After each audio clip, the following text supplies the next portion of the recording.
Every great city lives and breathes through its railway. And for Sydney, Australia's biggest city, the heart is Central Station.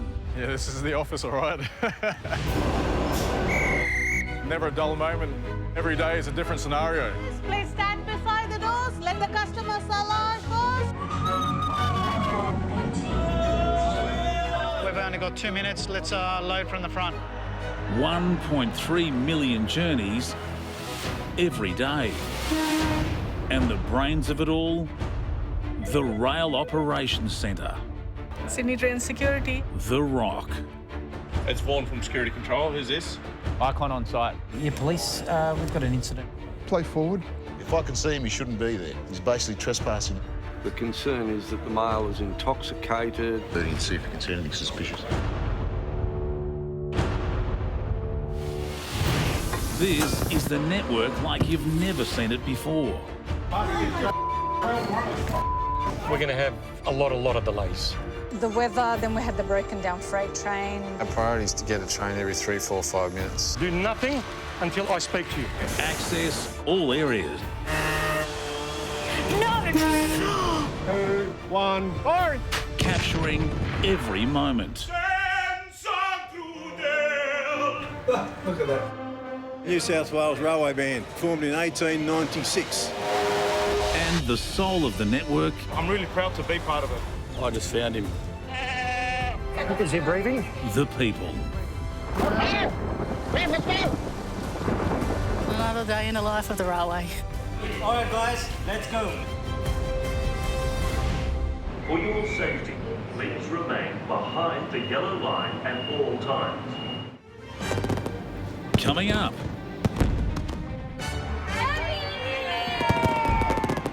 At the Rock, Oh, he's off again. Tim deals with a violent situation. Oh, he's just assaulted another male. The biggest ever Harbour Bridge upgrade. We just got to make do what we got. I know it's hard. 10 years in the planning. Sorry, mate. Just 10 days to complete. But a huge storm puts it all in jeopardy. Mitch, lightning. Oh, left. 5, 4, 3, 2,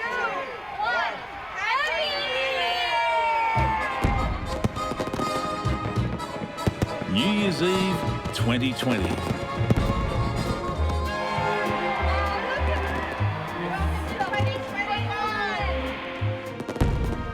Normally, millions would crowd the Sydney Harbour foreshore, choking trains to get there.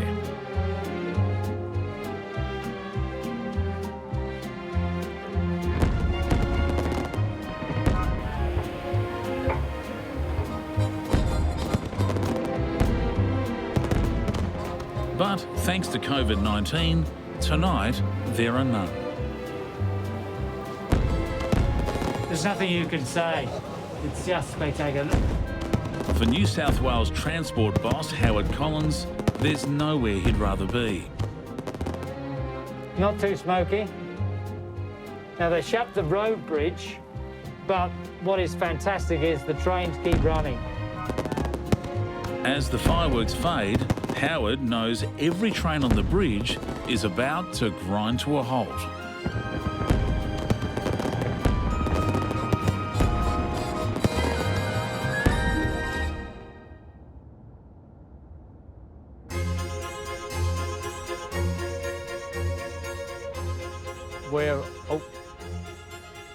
So we're walking down here, hopefully to meet the minister. We're keeping a radar. Normally I get a call from the minister or his chief of staff saying, Howard, we're already here. So I'll just double check. But everyone in the transport department is nervous. The minister is about to announce a massively significant event. Today we're announcing a major piece of work in relation to the Sydney Harbour Bridge. We are going to shut the bridge to trains the first 10 days of next year. Repairing the bridge's rail line will cost $80 million and cause massive disruption. there ever been a period of 10 days when it's been shut to trains before in its 88-year history?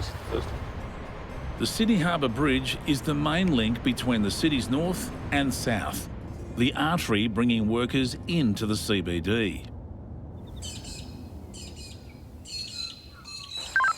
Yeah, not a problem. Send the machine back and I'll send it up. 5 a.m, January 1st. How are we? How you going? Good. How you doing?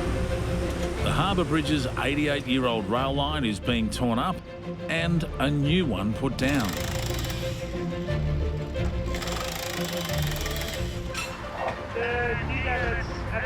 Can we send it back up, please, with the batter bucket? The most ambitious ever repair of the bridge's rail corridor has begun. Okay, that's good. Yeah, because I can't. I need to go and update the schedule, ready for an update. It must be finished before the working year begins in 10 days. 200,000 commuters normally take the train. If they're forced into cars, it'll be gridlock. The pressure is immense. We've been working on this job for 10 years, so this is the pinnacle. So we've had works pretty much. We've had teams working over the last sort of 3-4 months, 24/7 itself, getting all the preparation work done, and now we've got the last 10 days around the clock to get this works completed.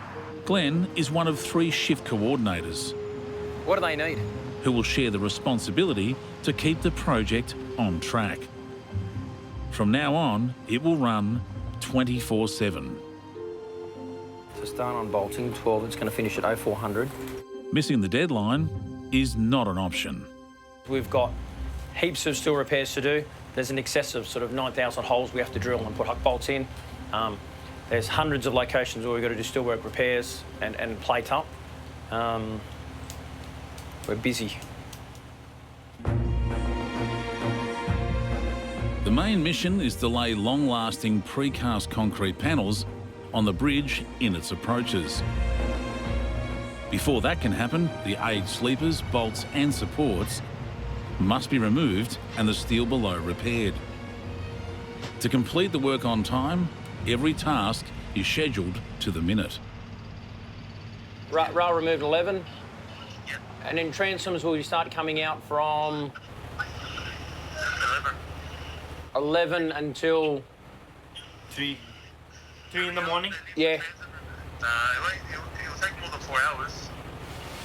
Already, on day 1, there are problems. We just got to make do what we got. I know it's hard. Sorry, mate. Oh, yeah, it's struggling. Is it? Yeah. You can't up the amps? No. It's 15 amps. There's 15 amp in there as well. Just using power off the bridge, they're having troubles on the power to run their tools. Can you ask her and find out if there's an issue with their power? I got Rob talking to him now. Power is failing to the crews on the deck. Copy over. And then there's the weather. Yeah, weather's a big concern. We're out in the elements here. We've got rain, we've got wind. There's no cover for us. We've got electrical equipment, makes things slippery, and we've already had about an hour of showers. Well, good rain today. Forecasting rain at about 6 o'clock tomorrow morning, and then there's rain for the next sort of 8 days forecasted. By lunchtime on day 1, the biggest rail project in the bridge's history is 4 hours behind, and there are cloudy skies ahead.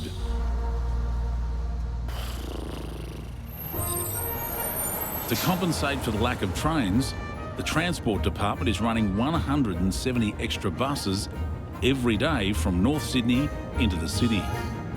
But the impact of the closure is being felt across the network as passengers navigate the temporary closure.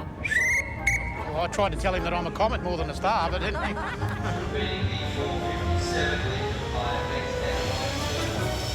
While commuter numbers are lower over the holidays, Central is still buzzing with activity.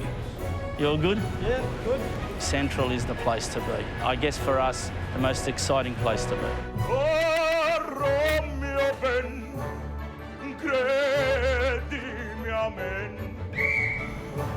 We have the best people working for us, but we also have wonderful, wonderful customers. Yeah. You wanna hold my hand? Yeah. It's a unique place. Due to the Sydney Harbour Bridge shutdown, train services have been affected on several How are you? Everything all right? New look? They're going to send the police down here to have a chat with you. Okay, so just have a seat. Would you like a bottle of water? Yes? I'll get you a bottle of water. So if there's any issues, raise it. We want to help you, yeah? It is the biggest and the largest station precinct that we have in Australia. This is the most glamorous. Better than Flinders, hands down. So good enough for you, so what? Huh? Did you like that? It's the morning of day 3 on the Harbour Bridge. After early power problems and rain, the team is working hard to make up lost time. Today's day 3. This is when we sort of got the peak of people out there. This is when we've got big teams of track crews, blasting like boiler making crews, and we've got painting as well. Yeah, I've got a full one here. Put the full one on top, 2 short ones, and then put another full one on top. There's over 200 people per shift, including plant operators and everyone else, per side. So that's about 400 people each side. So it's a lot of people, a lot of coordination, a lot of things to get right out there, and we're doing really well. They need to be doing well. There's just 7 days left before the bridge must reopen.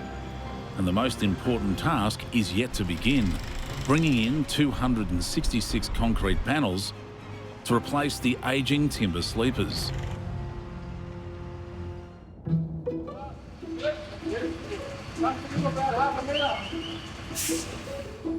Right now, those panels are being carefully loaded onto trains in a rail yard at Chullora, 15 kilometres away. They've been precast in Newcastle and brought here where they'll be test assembled as they will be on the bridge. Going? Oh, shit. So much. That's cool. Good for here. Remy is surveying every panel. Weighing up to 5 tonnes, they need to be placed with millimetre accuracy. The marks don't look right. Well, this mark is off by about 10 mil.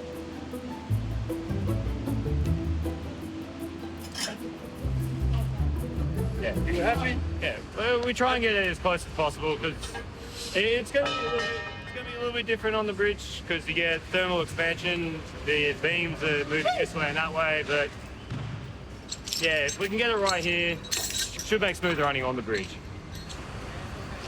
Yeah, it's okay. How about you? Happy? I'll live with it. Chullora is a fitting location for the job. Construction on the boiler shop here began in 1922. Within a year, work started on the Harbour Bridge.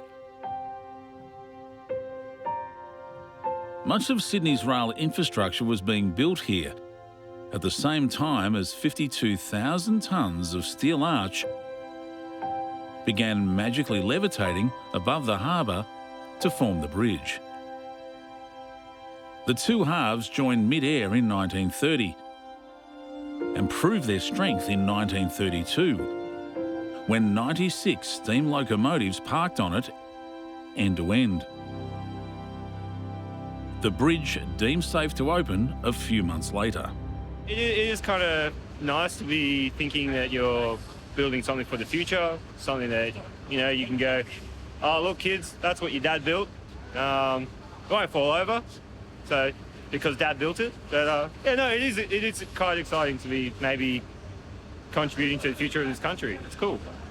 The bridge repair needs to run like clockwork, so the first load of panels must leave Chullora by midnight tonight.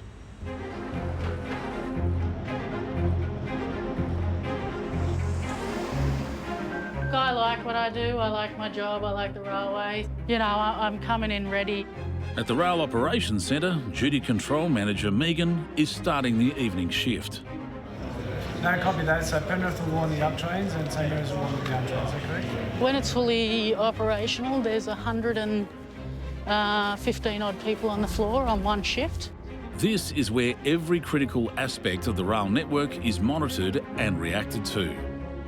look around this whole control room floor here. We've got a security team, a train crewing team, a fleet team, a performance team that monitors all that, and our network maintenance. Every little role in here plays an integral part of what happens out there. None play a bigger part than the security team. In addition to monitoring the network's 12,000 CCTV cameras, every 6 minutes they answer a call for a new case. We've got a few trespass matters. There'll be a few break and enter into rail train crew cabs, possibly some graffiti incidents. Apart from that, it should be a reasonable night, business as usual.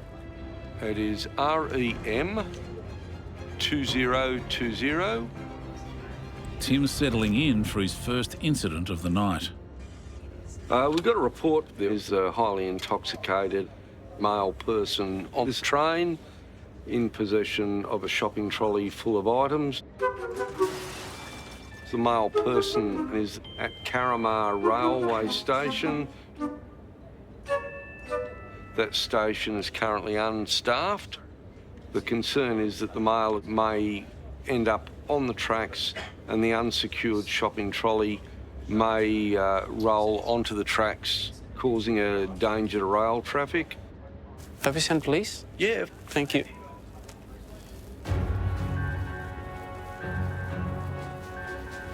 With items now being kicked onto the track, it's becoming increasingly dangerous for scheduled trains. This is a live job that's happening right now. We can see the male walking along the platform in an unsteady manner, now returning to a seat in the middle of the platforms near his shopping trolley. With any luck, he'll remain there, resting comfortably. Ascertain if a police crew... Oh, he's off again.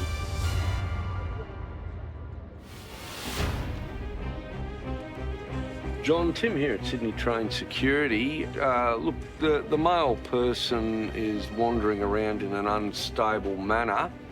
He looks very angry in his demeanour.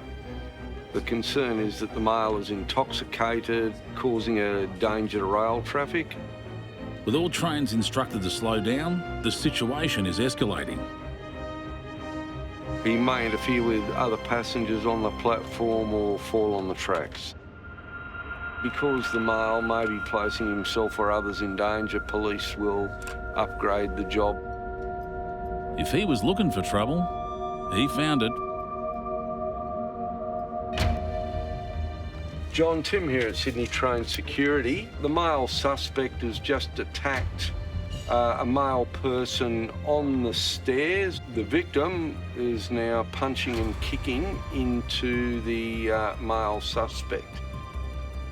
The attacker is now being attacked. The offender will be requiring an ambulance for facial injuries. He's been observed to be punched in the head several times and kicked to the head. And the offender. And now another person has come up and attacked the victim. And the offender's up wanting to fight both of them.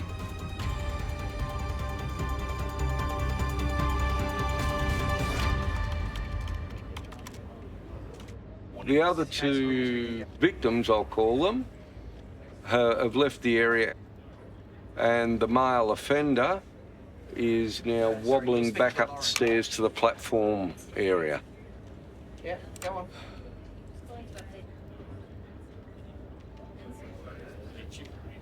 Yeah, the situation is now in the hands of New South Wales Police. Our train services have returned to normal, and all those involved are being spoken to by police. Just got another phone call to take. Police on site. Sydney Train Security, Tim speaking. The bridge work is continuing towards tonight's midnight panel delivery. As the old sleepers are being removed, 9,000 bolts need to be fitted to hold the new cement panels in place.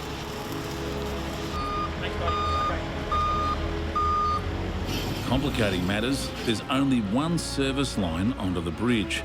It's the only way to get equipment in or out. We've got an hour. We've got an hour to get these 3 excavators off. and to get the work train up and get all the boxes, all the jewellery and the clips and plates on, ready to start putting the first panel on. As soon as he pulls that back, we're waiting, yeah. Why they stuck it there, I don't know. The panel trains can't get onto the bridge until the steelwork is complete. If it's not ready, everything grinds to a halt. Righto, mate. In the water there, Greg, should have been a minute, mate. 5, 4. Back at Chilora, 46 railway wagons will be needed to deliver the panels. 1, red line. Good catch. Understand? They've been loaded in the order they'll need to be laid on the bridge. Now, just before midnight, the first train is complete and on its way. It's going to head up via Enfield, down towards Marrickville and down to the Sydney Harbour Bridge. So this one's actually out ahead of schedule, which is good. And it's all up to the boys down the bridge now. Good luck to yous. The train, as they say, has left the station. But on the bridge, they're not ready. Not even close. The train gets up here at 5. We're going to start after that. On the bridge, the workers are frantically trying to finish the steelwork. You've got to do all the spans, isn't it? It's a lot of spans. Yeah, I know. We're slowly getting there. It's been a lot of hard work to get here for today. There's a lot of people out there at the moment. So it's in excess of 200 people. So hopefully we're getting rewarded with the hard work we're putting in. So it'd be good to see how the fruit comes in the morning. The work was supposed to be finished by midnight, ready for the first panel train. But for the last several hours, it's been parked at Milson's Point, unable to get onto the bridge, as more time slips away. 100%'s 24/7. We haven't got time to, we haven't got a minute to waste.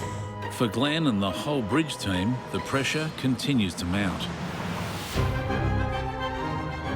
It's a busy night at the Rocks Security Control Centre too. We are a 24/7 operation. There are incidents on the rail network at all times during the day and night, and we must remain vigilant to respond to these incidents in a timely manner. Down on B barrier, Bravo barrier? No, it's back the other way. We just had a report from our police liaison officer that there's been a stabbing at Bankstown Railway Station. Supervisor Stephen is dealing with another serious incident. Yep. Obscured by Bankstown Station's bus shelter, an altercation takes place involving a knife. Two boys flee for their lives towards the train station. They're pursued by their alleged attacker.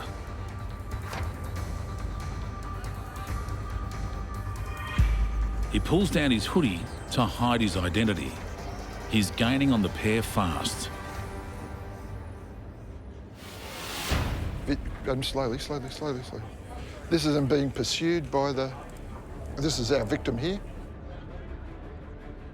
Inside the station, the boys find a police officer. The assailant turns tail and runs. The policeman gives chase. But one of the boys sustained a stab wound to the leg. Can we back that one up, Jace? Yep. There's the injury to that's the injury to the victim's leg. He's alerting police. They're identifying where the offenders are. And the offenders here see the police are coming and they flee the area. So currently we're just trying to review some better CCTV images. He pulled his hoodie back. Go back to where he pulls his hood back. No, forward. This will end up being part of the police brief of evidence. We're just trying to get some identification images so that the police can hopefully make an arrest in the field. We just got the shot there of his hoodie coming back, which gives us a better identification image. Go one frame forward. No, it was clearer when you were back there. That's the clearest one, I think. That may be a better image of him. His hood came back. It's very important, especially when we're looking at either identification of the offender or placing the offender at the location once the offence has occurred. Stephen is working with police on the ground, feeding them information as they hunt for the suspect. If we can just play forward, Joe. Offender with a knife in his possession. There is the knife. You can see when he turns around, he still has the knife in his hand. The victim appears to have got off lightly. It could easily have been a deadly situation if not for the police presence at Bankstown Station. The victim, who had a rather severe laceration to his lower leg, his right lower leg. I think the victim's probably in shock, doesn't realise what's really occurred. For now, Stephen leaves it to the police and is on standby for any developments. And now there'd be an ambulance being called for a laceration to his leg. Well done, Paul.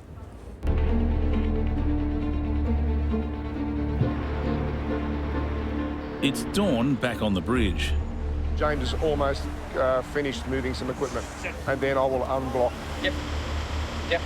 Okay, you do this. I'll do this guy and then the loading can then load up this panel. Yep, done. Okay, mate. Thanks, bye.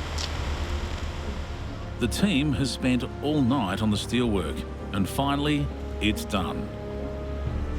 Yeah, it's this train here. So we get these two excavators unloaded and off, and then we'll go train up. Who's got the contact? The work vehicles are cleared from the access line, and the panel train can finally move onto the bridge deck.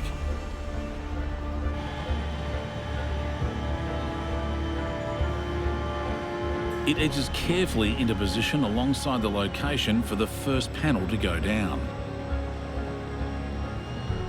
The steelwork on the bridge is old and imperfect.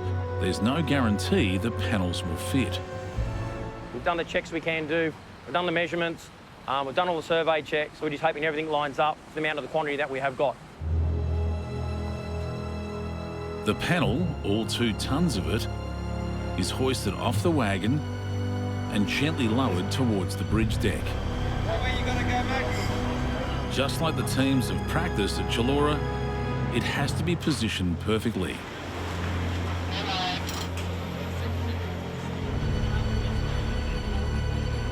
That's not bad there, boys. On this end? You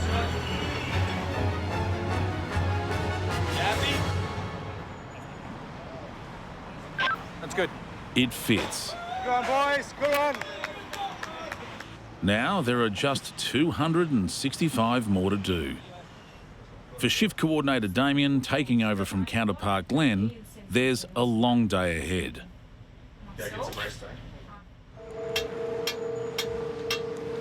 I'm most concerned about the fact that everything has millimetre tolerances with the slab installation. It's all being surveyed, but you know, we're working on an old structure, so sometimes there are unknowns and clashes with some of the components we're trying to put together, even though it has already been checked once. And I'm also concerned about the weather, because at the moment we've got some major thunderstorms approaching from the northwest. We will keep going in the rain. The only issue is if it's an electrical storm, we are going to need to stop, and we will lose that time, and that's going to be difficult to make up.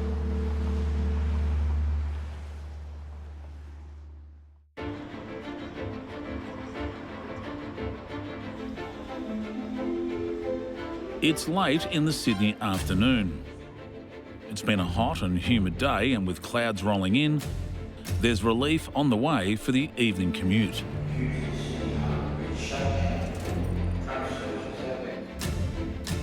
But for the team on the bridge, rain is the last thing they need. Give him a big Sam. Yep, ready? Right here, Josh. Ready? Log it in. They're behind schedule, and with only 5 days left to complete the job, the pressure's on. Push your left to move this container. Push the bolts behind it. After a troubled start, they're going full tilt trying to make up the lost time. Yeah, the rain's coming, mate. Here it comes, boys. Yeah, is it fucking on the radar? I don't know where my jacket is. But the weather is closing in again. If it's sprinkling, pouring, if it's coming down hard, we're still working it. With so much time to make up, they can't afford to stop work regardless of the rain. Hey, Robbie, how you going, mate? Yeah, go. Do yourself. I was looking for my jacket. So tents are brought in to cover the team. They've got all the tents set up because when they lay the padding, the glue sticks to the steel to try and keep everything dry so everything stays together. Even with the tents, the rain is another setback they can ill afford. We're already a little bit behind, and this isn't going to make it any quicker, that's for sure. It's just hours into the program that we don't have. The rain, you know, when you're behind, you need to work through it. Obviously it needs to be done safely, but you need to work through it and get the trains back on the line. Coming, man. Yeah, it's on the pool, son. Things are going from bad to worse. Coming, Dave. Dave! A powerful Sydney storm is bearing down on the team. Coming, man. Extreme gusts of wind in excess of 70 kilometres an hour are tearing across the bridge, far stronger than ever expected. Oh, Dave. Shorter. The busy roadway is just 15 metres away. The team knows that if the tents blow into the traffic, it could be catastrophic. So they have to get them down fast.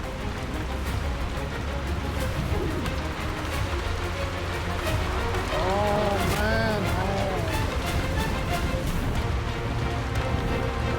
Together, they're able to dismantle the tents and get them down safely. It's not ideal. This is, it not only holds up all of the work we've done back there, when we've sealed up these pockets, they're all going to be full of water, so we've got to rework all of that. We're going to get all the water out before we pour concrete. So it's not only holding up work, it's creating rework. After yet another major setback, the team faces the very real possibility they might not finish the job inside the 10-day window.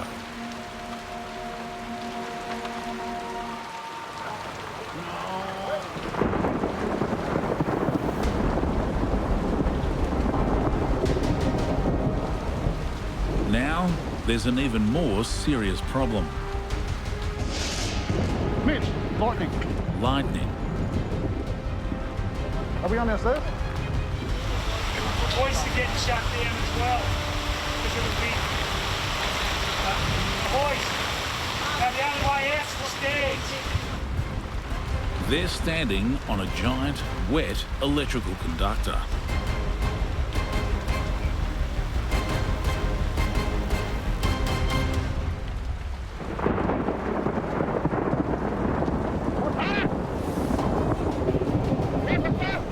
Let's go, boys, up the top. Come on. Up, drop. Let's go, Nick. Nick, pedal. The only possible decision is to abandon the site. Going down. Go. Hurry. Let's go.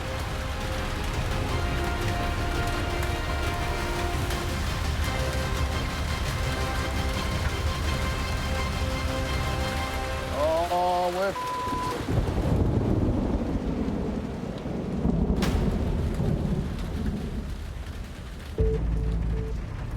In the extreme heat of Sydney's summer, beautiful sunshine often gives way to ferocious thunderstorms.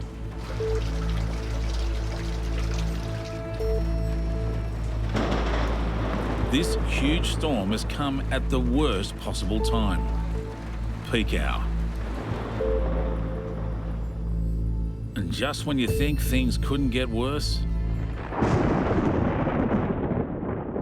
a massive lightning strike at Granville Station has taken out the signal box, bringing trains to a standstill.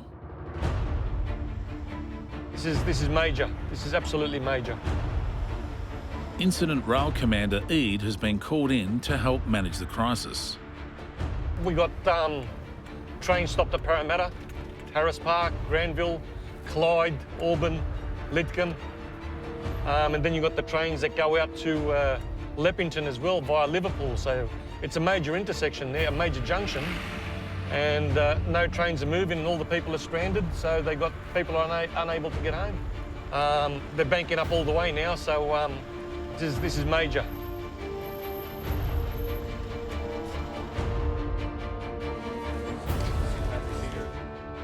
Was the signal box hit by electricity, or was it the interlocking? Do we know? What do we know? So what we've had was a lightning hit possibly at this stage that we know of the signal box. We've lost the whole interlocking, which means the up and down south line, the up and down suburban lines and the up and down main lines. Granville is a major hub for all of Sydney. Normally, trains would run through here every 2 minutes, but with the signal box gone, everything stops. Signaller Dave is dealing with a station rapidly descending into gridlock. When it goes sideways, it does not stop. Running the panel and taking... That's yours, Floody. So you're trying to keep your trains moving, so you're just doing one thing after the other, just backwards and forwards. It's like a row of dominoes. Trains can't get into Granville, so they can't leave the previous station, which impacts the station before that. The headache's just all these trains sitting there, and people are struggling with comms. What to tell customers, because they just don't know what's going to move. At the Rail Operations Centre, they're watching the peak hour service grind to a halt.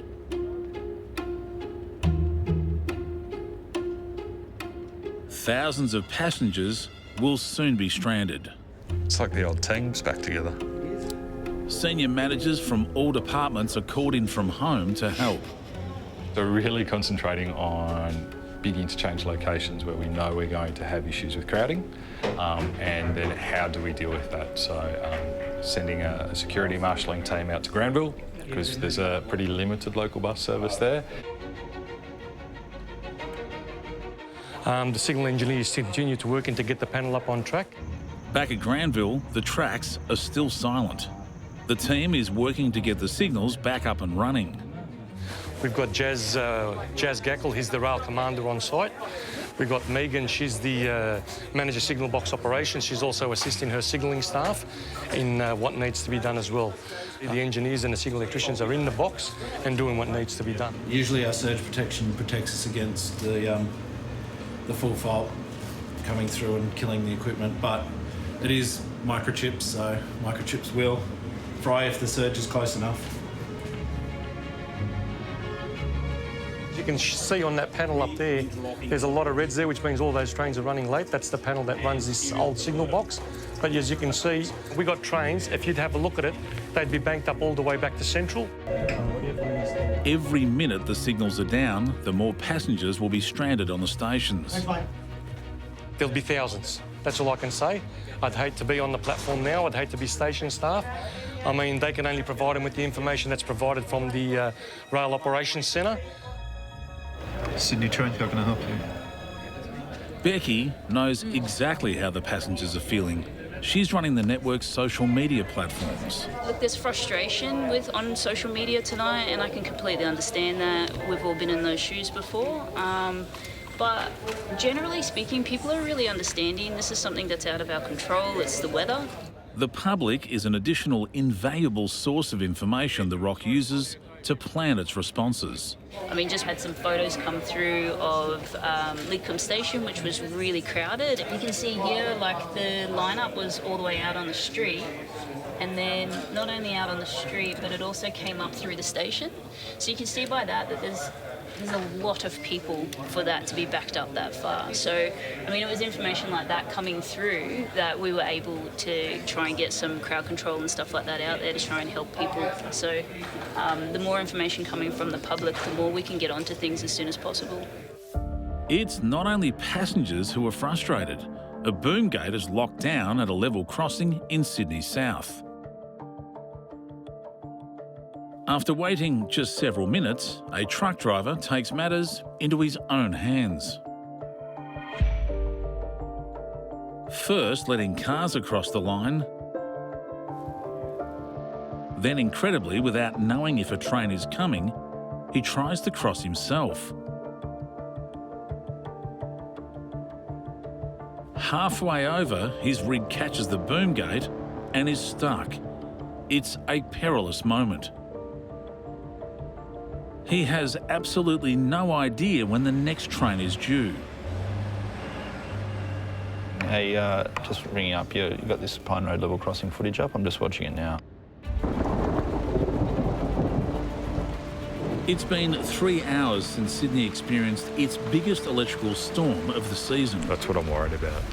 Taking out a signal box that's stranding thousands of commuters trying to get home. A truck is stuck at a level crossing. The boom gate is caught on the back of the rig.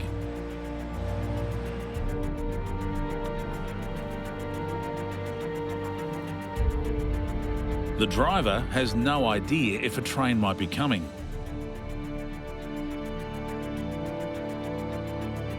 So he drives on, dragging the boom gate with him.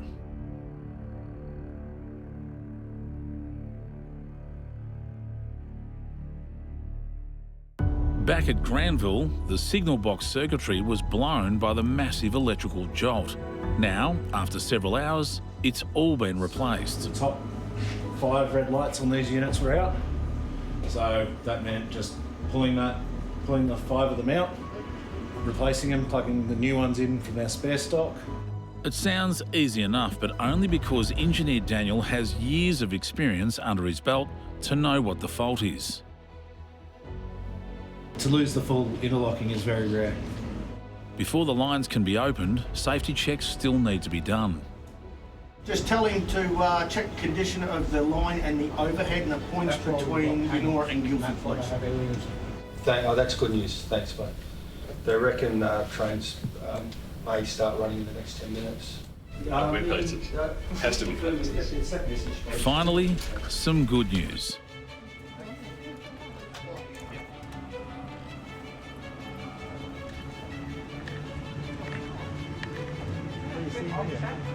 The signal is fixed and trains can now safely move through Granville again. Nearly 470 services were disrupted, 300 cancelled completely. Although the trains were up and running again, passengers still face a long journey.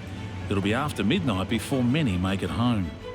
Come on, let's go. Yeah, honesty. Okay, thanks, mate. Have a good night, Jess.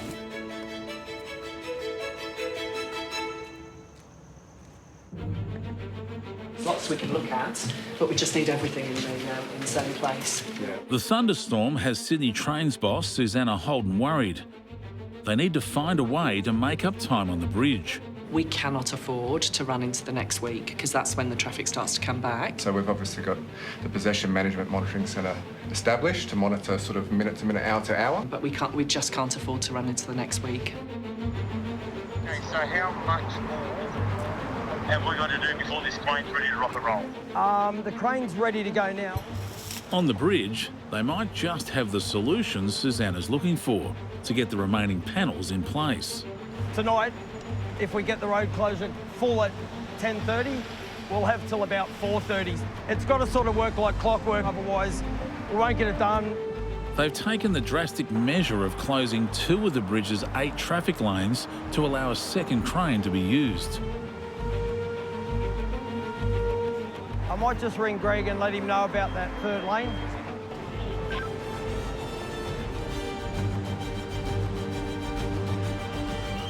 It's a masterstroke. They've doubled the pace.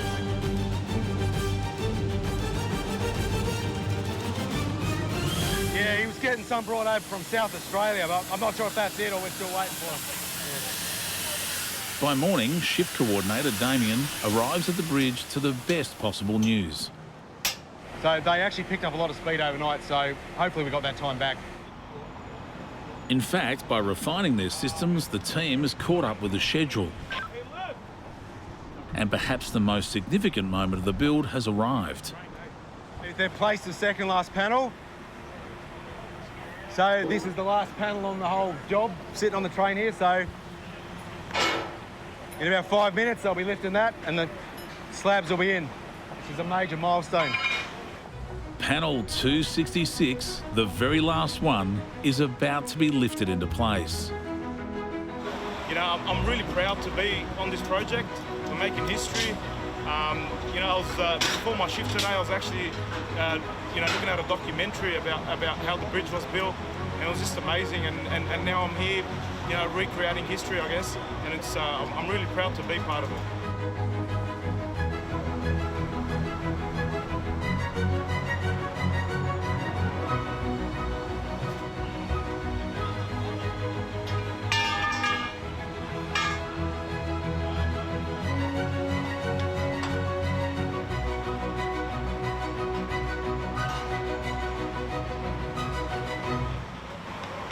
Go on, boys. Go on.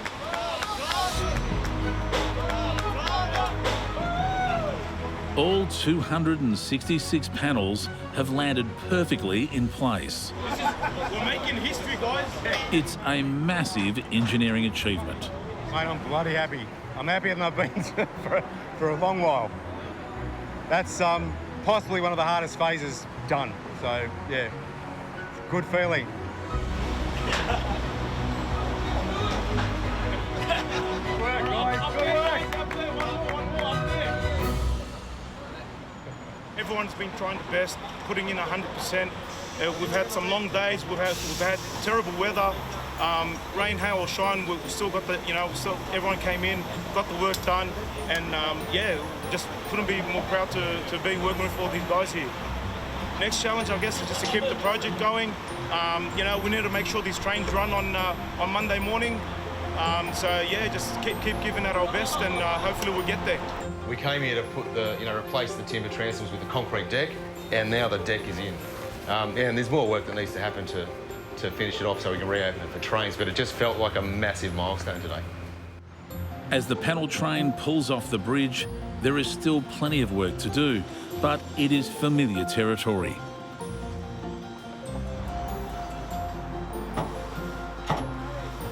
Over the next 3 days, the panels are cemented into place, the overhead power lines returned, and the all-important rails. Tons of steel gently slid up the line and locked into place.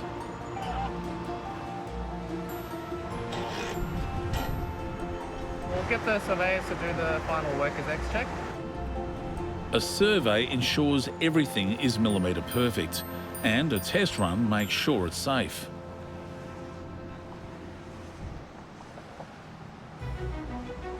I'll sit back and go through it, and I'll work out what they can do better next time. And It's early morning, Monday, January 11th. The deadline the entire team has been working towards has just passed. And with only minutes to spare, shift coordinator Damien signed off the work as complete. So it's been a significant achievement. We've had a lot of plant work trains, people from every discipline, a lot of specialised contractors, all working to a minute-by-minute schedule, which literally has just gone down to the wire. But the good thing is we got it done. For Damien, there is just one more job to do. He has to catch a train. I think I'll be getting off this train successfully, hopefully at North Sydney, and going straight back to the hotel. I'm just recording, I guess for my own purposes, that this is the first timetable train heading over the bridge after the upgrade.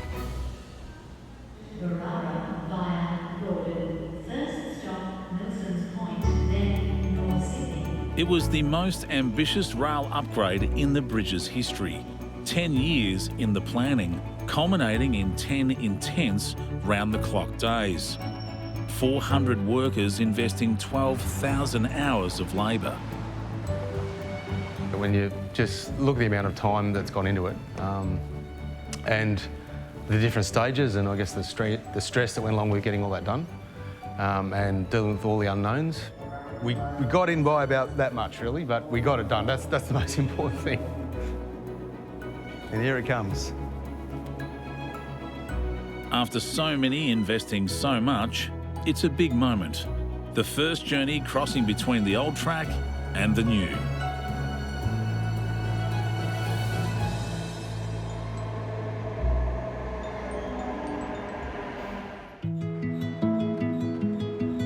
Someone estimated the new line will last 120 years.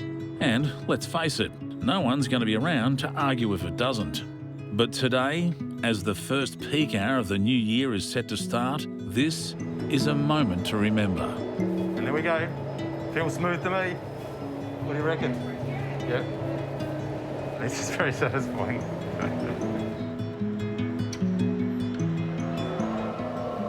That was actually great. You couldn't even tell when we transitioned onto the new deck. It was just perfect. Importantly for me, I wanted to feel that ride. I wanted to make sure it was as smooth as it looked and what the survey told us. And I'm pleased to say that it was excellent. You couldn't even feel the transition onto the slab. It was perfectly smooth, which is exactly what we were aiming for. I'm very happy. I'm proud of the team. It's been a huge job. A lot of hours have gone into it, and I think that's a wrap.